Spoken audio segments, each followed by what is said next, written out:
Magandang tanghali sa inyo mga kasaka. Nandito tayo ngayon sa sitawan natin. Nakita niyo to, napakaganda ng mga sitaw natin, Class A. So di tayo namimitas ngayon. At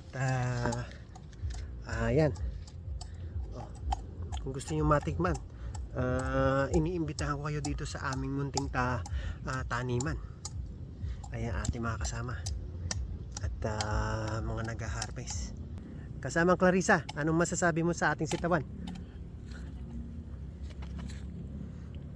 Ayan, medyo marami-rami naman ang ating mga bunga ngayon.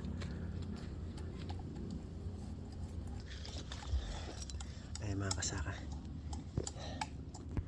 medyo ito pipitasin natin ito kahaba.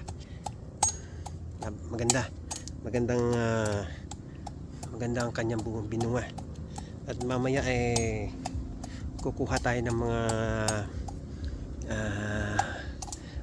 mag-harvest tayo ng talong na sobrang haba, napakakikinis at Class A na Class A. So kung gusto niyo matikman ang ating mga na-harvest, pumasyal lang kayo dito at kayo naman ay welcome. Ito medyo maraming tayong na-harvest, kahit papano meron tayong libreng ulam.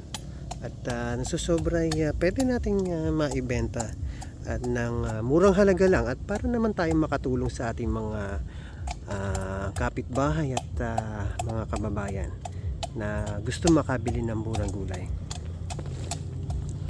Hanggang dyan na muna mga kasaka, at lagi kayong mag-iingat.